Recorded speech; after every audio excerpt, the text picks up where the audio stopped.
Hello everyone, our topic for today's meeting is the English language project. As part of your background in English, you are required to complete a research project. You will be asked about this project in the COBE exam. Of course, I prepared the COBE exam video explaining all the requirements of the COBE, and you should be familiar with the COBE by now. Now, you will have to work in groups or individually on a research project in English that you are supposed to be starting now in the 11th grade and finishing it upon the end of the 11th grade towards the beginning of the 12th grade. Let's talk about it in more details. Let's talk about the general instructions. In this project, you will work in groups or individually. Okay, of course, you will be divided into groups by your teachers. It is advisable, we advise you, and we urge you and we encourage you to work in groups of 3 students to 4 students so that you learn an important 21st century skill, which is teamwork. By the way, one of the purposes of this project in English is to teach you not only about the subject or the topic you are researching, but also about the importance of teamwork and cooperation.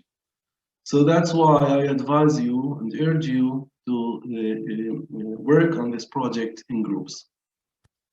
Okay, now, how do we go about researching a topic? First of all, let's look at step number 1, researching your topic. Choosing a topic. First of all, we need to choose a topic. In order to choose a topic, the whole group should cooperate and discuss the options and the things that each one would like to talk about. So you should have a discussion and you should meet in order to pick up or to choose a topic. Now, you need to choose a general area of interest and then to narrow it down to one topic that interests you the most, okay?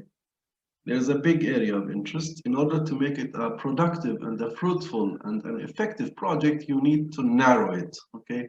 A very specific thing. Let's see, these are the suggested topics. I just thought of giving you some ideas about what topics you could choose. Of course, these are only suggestions. Any topic that you choose after consulting with your teachers will be acceptable. For example, we can choose the topic of health and fitness, family relationships, friends, choosing a future career, a person who influenced the world, for example, Nikola Tesla, learning disabilities, eating disorders, bullying and violence, intelligence tests, effect of social media on our lives. More suggested topics. For example, how will modern technologies change the way of teaching in the future?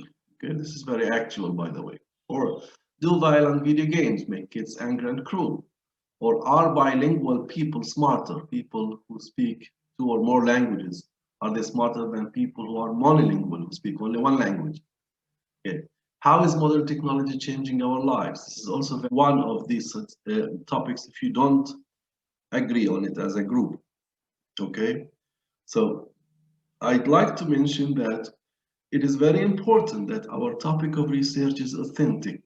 What do I mean by authentic? I mean that it relates to our lives, it is close to our lives, it is practical in our lives, not something that is far away from our everyday life.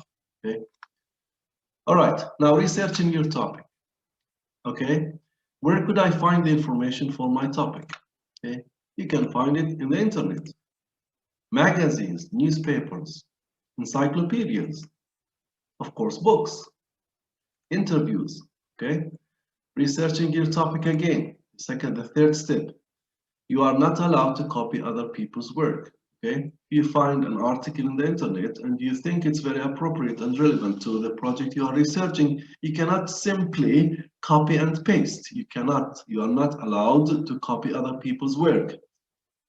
This is called plagiarism in Arabic, سرقة أدبية. And in universities, if you are caught doing something like that, this is a very serious problem for you. So I know that you are not going to do that. I'm just telling you that you need to not to copy and paste from other people's works. So you must rewrite the work using your own words, okay? You find an article, you find an interesting paragraph in that article, and you think that that paragraph is very relevant and very appropriate to your research topic. You need to write down the paragraph in your own words, to paraphrase it. Okay, now we need to write an introduction to our project. Write an introduction in which you explain why you have chosen this topic, okay? Talking about teenagers' sleeping habits, for example. So I'm giving in my introduction some general statements about teenagers' sleeping habits, and I mention why I have chosen this topic, okay? The rationale behind my choice, okay? I chose this topic, or we have chosen this topic because it's a very relevant topic to our life, and we would like to know more things about this subject because this affects our life on a daily basis, for example.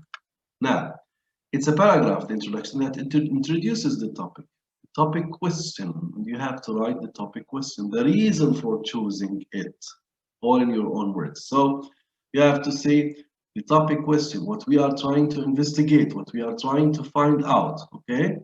We think that the theory, okay, or the assumption, and we would like to explore, investigate the question that you mentioned, of course, in the introduction, and the reason why you chose that topic, and of course, to elaborate on the question. The topic question could be divided into sub-questions. Now, the introduction should be at least half a page long. Okay. Now, you may relate to the following points in your introduction. Explain what the project is about, as we said, what questions you have about the topic. Write one paragraph about what you already know about the subject you chose. Write another paragraph about what you hope to find out or learn about your subject. Write another paragraph explaining why you chose to do this subject. And write another paragraph explaining exactly how you plan to go about doing the project. Okay. Step number 3 in the research. Your aim is to provide information, background, and research about the topic you have chosen and to answer the questions you asked in the introduction. Remember, in the introduction, you have one question or a couple of questions, probably a main question with some sub-questions that you want to explore and investigate and find answers to. So, before that, you would provide information and background and information from research about the subject you are investigating or you are researching. And in the subject, in the project itself, you will have to find answers to your questions. You may want to make a summary of 3 articles that you read on the topic of your project, okay? Suppose that you read 3 articles, one article from the internet, one from encyclopedias, one from books or from magazines. You would like probably to summarize these articles and to make a summary of these articles that you read on the topic of your project. Now, how do you go about doing that? You read the articles, you mark the main ideas in the article, you write the main idea in your own words of that article. Okay? By the way, not all the articles that you will be reading will turn out to be appropriate for your project. Okay, sometimes you need to research and look for more articles that are more appropriate and more suitable for the subject of your research project. Now, when you summarize, your summary should include the following components: a definition of the problem, what exactly the problem is. Write a clear definition. Okay, I've mentioned an example of teenagers' sleeping habits. So you need to define the problem. You find a definition of the problem. What exactly is the problem? And your definition should be clear and easy to understand. A description of the problem, about 2 paragraphs. Describe the problem. Causes of the problem, okay? Try to dig in and find the causes of this problem. Symptoms of the problem, okay? Causes and symptoms. Relevant statistics about the problem. Probably you will be able to find all these statistics in the internet or in magazines or probably in the encyclopedias about the problem you are researching. Include at least one example, okay, of the way the problem affects your lives.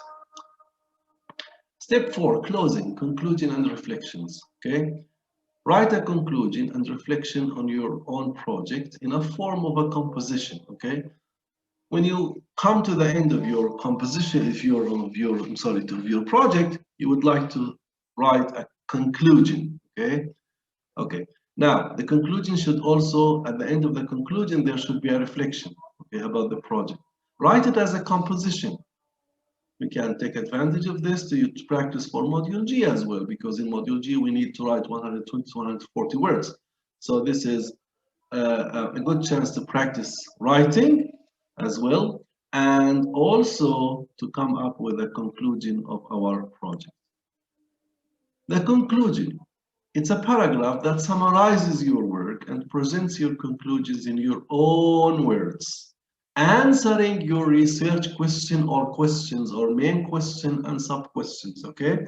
It's very important that in the conclusion you summarize your whole work, okay? And you also give and answer the questions that you posted in the beginning or in the introduction of your project. A conclusion should include, that's a suggestion, okay? It should include conclusions, as we said.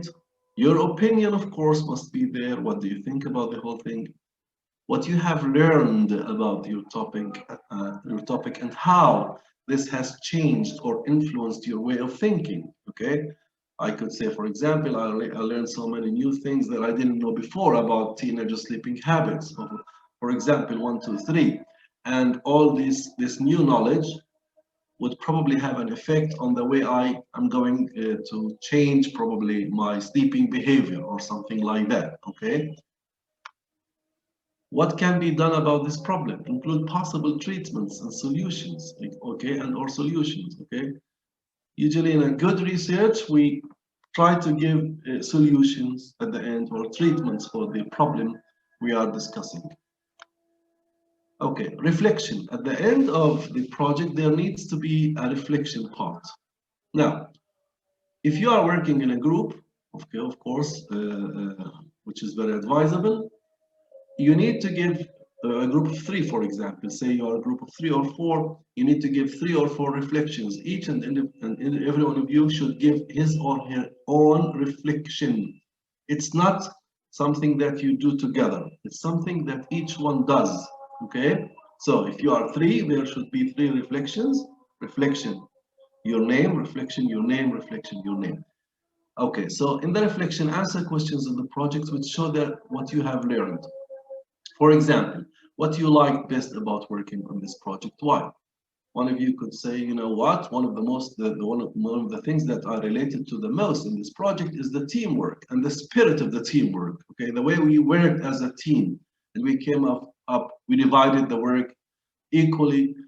Each one was responsible for one part of the project, and we collaborated and cooperated, and we came out with, or we brought a very good project at the end. Okay, the product was very successful because we worked in collaboration. Okay, for example. Now, also, what you liked least about working on this project and why? Sometimes you have things that you didn't like about this project. You can relate to them in your reflection. What part of the project was the most difficult for you? Why? Okay. You could relate to the difficult points in doing the project. Or what part of the project was the easiest for you and why? If you are, say, good at math, you say, the statistical analysis was easy for me, okay? Or drawing this pie chart and giving percentages and statistics was easy for me since I like working with numbers and percentages, for example.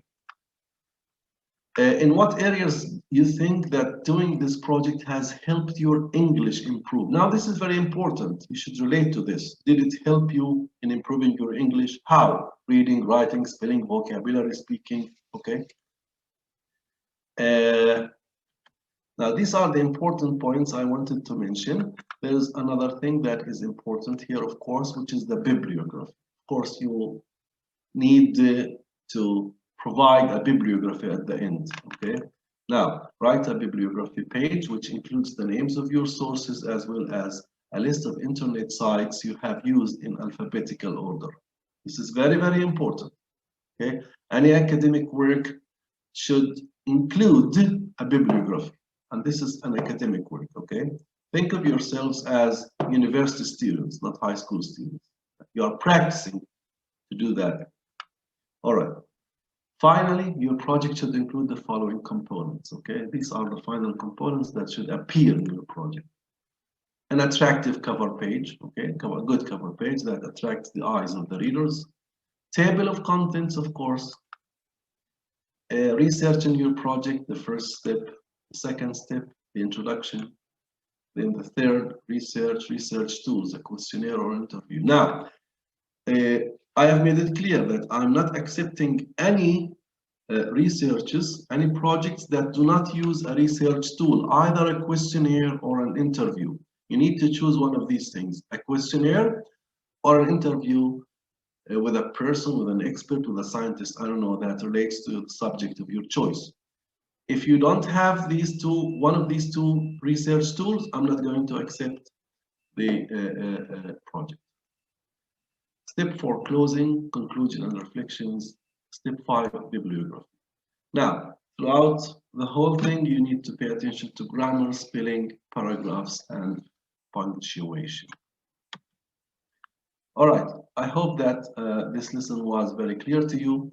And to sum up, this is more or less what I wanted to tell you today.